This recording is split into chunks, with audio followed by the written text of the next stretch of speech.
Today our topic of discussion is Confucius School of Thought, normally called Confucianism. Confucius was an influential Chinese philosopher, teacher, and political figure known for his popular aphorisms and for his models of social interactions.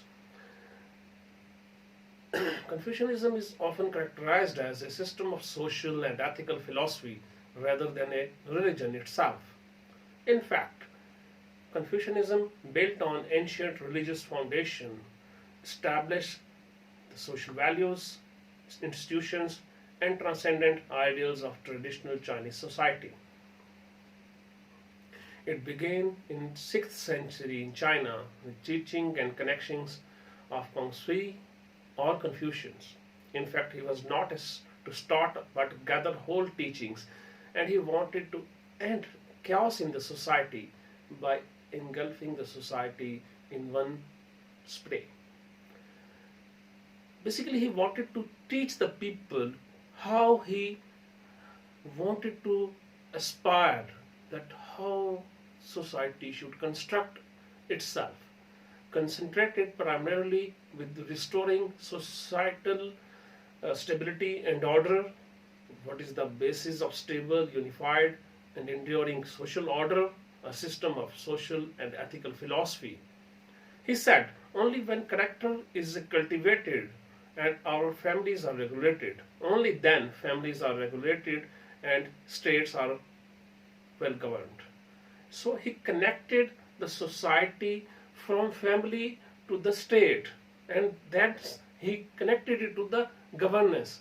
He was of the view that Chinese notion that virtue, morality, humanness, and harmony are all heavenly realities waiting to be discovered through education and adoption of proper relationship between members of families and a member of the society. So he is attaching the microfiber of the society to the microfiber of the world, that is the states.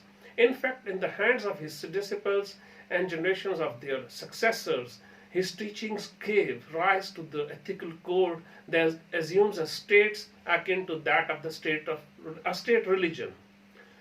The classical state of craft of Confucianism was premised on recognition of the absolute power of the emperor, but sought to direct that power for the common good by cultivating virtue in the heart of emperor and by surrounding him with wise, virtuous, and scholarly advisors. Note that he wanted the virtue through brain and also the pious leaders. He also included that a relational, hierarchical, and conservatively ordered view of society can condemn the changes, the challenges for the common good, for the people. Respect for scholarship and virtue with an implicit assumption that the latter is derived from the former. His thought process started from the Li, which connected the rituals, norms, institutions, or more. The outer, the conforming aspect of the Confucianism, and Ren. First we discussed Li, then Ren. Humanness, love, kindness, benevolence, the inner reforming aspect of the Confucianism. From the outer to the inner. Then we go that basically he said that goal of human life is Shunzu. Shunzu is the superior person or the ideal person. He has few characteristics. For example, one, he is a man of benevolence who never worries. Second, a man of wisdom who is never in two minds, or double-minded normally we call. A man of courage who is never afraid. The one who is courageous, he can accept the challenges of the society. And he stated in the Li 5 constant relationships for build or good build of society. Number 1 is the ruler to the subject. Number 2, parent to the child. Number 3, husband to the wife. Number 4, elder brother to the younger brother. And number 5, number 4, elder brother to the younger brother. Number 5, elder friend to the younger friend. each one has certain responsibilities. For example, ruler has responsibility for the subject, and subject has also responsibility for the ruler. In the same way, child and parent have same responsibilities. They share responsibilities, and there is an hierarchy in each relationship. It is not bestowed by God even. It is earned. For example, you are a parent, you are a state holder. You can call him king, anyone, prince, anyone. Your husband, wife, your teacher, the student. Second aspect his discourse is the proper conduct and cultural practice. Respect for one's parents and ancestors, and respect for other the living elders, that you have to pay a gratitude. He said, while you have parents, your parents are alive, a good son or a daughter does not wander far afield. So here he said that you have to be connected to your ancestors so that values should transform to yourself more easily. And the third doctrine of the mean is, he states that live in moderation, strive not for excess, and value compromise. That you have to live a compromising life, having some sort of belief in your own self. Then he states that rites, ceremonies, proper behavior, and good manner are first priority. Second priority is in here one's life should be performance with good faith. Third priority is the universal harmony, and fourth priority is the stopping of the sanctions, laws of punishment. He said that when his philosophy, I am also amazed by his philosophy, that he says that physical sanctions, laws and punishments create anger, and this anger creates challenge in the society, because the angry person cannot go for the good of the society. And benevolence, how benevolence comes? If a man sets his heart on benevolence, he will be free from evil. That your heart has good belief, you are working with the good belief. Again, he stated about the two persons' relationships, as earlier I gave to you. Then each role in the hierarchy of social relations has defined duties.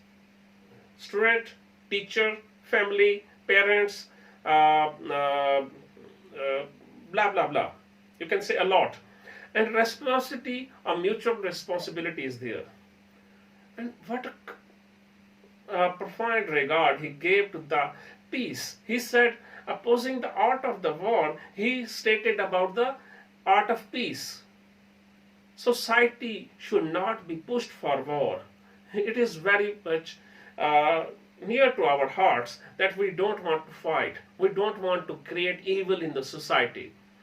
Normally, the followers of the Confucianism, they believe in greater God. They do a lot of sacrifices. They are to be submitted through meditation of the king, princes, or the government. For example, their every work is given to God. They think that that is transformed, that is transferred to God through the king or the government. So that they believe that they have a lot of other beliefs as well, that they have, if we go further, they say the earth has a separate God, sun has separate God, moon has stars, clouds, mountains, etc. There are many gods, but each sacrifice must be offered to the separate God. I tried to dig more about these gods' belief, but I found little. I will, inshallah ta'ala, with the coming lectures, if I find something, I will share with you.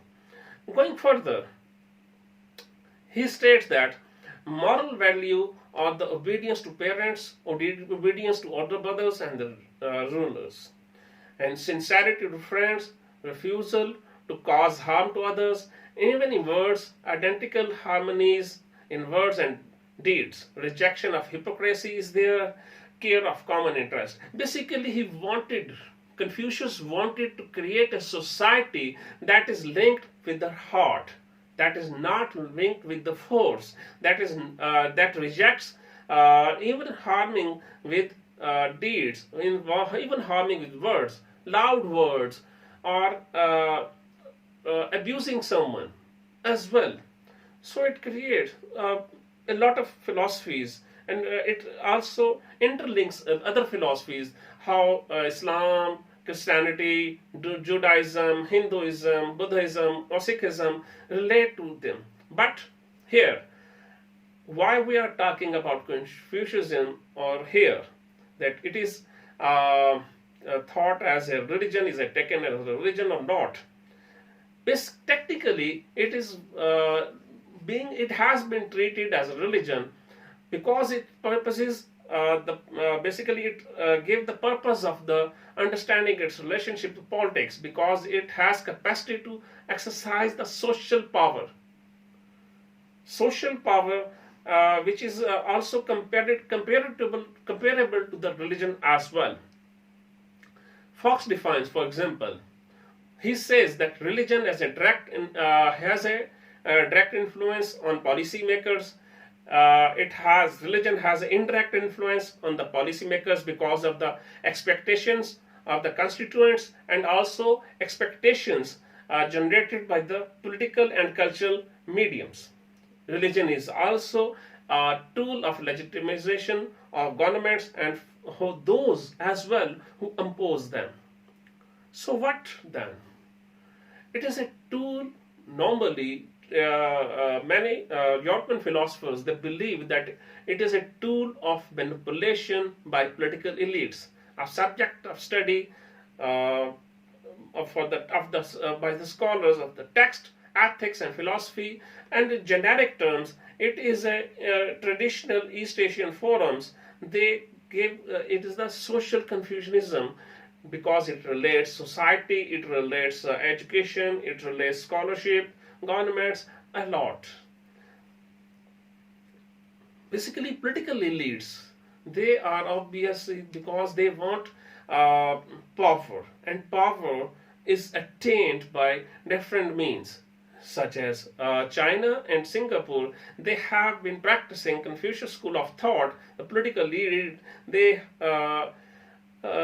use that in their own way.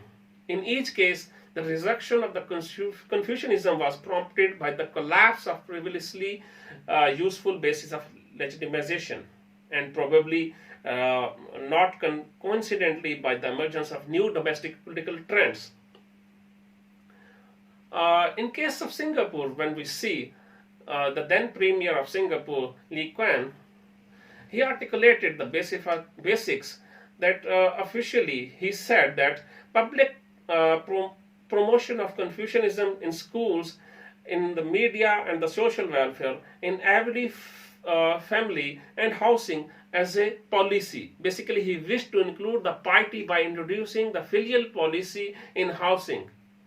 It also backtracked, and then they changed also the value systems as well. Nation is before community, and society before self.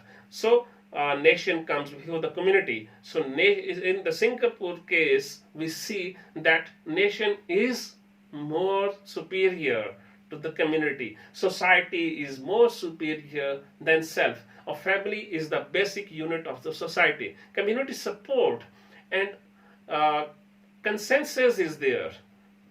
They don't want to create conflict. They want consensus. They don't want to racial and religious segregation, but harmony, and that's a very good sign for their society.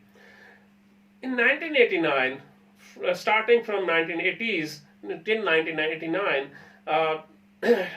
Chinese Confucianism has faced a lot of challenges, because Communist school of thought had different practices, and it was not same as found in Confucius school of thought.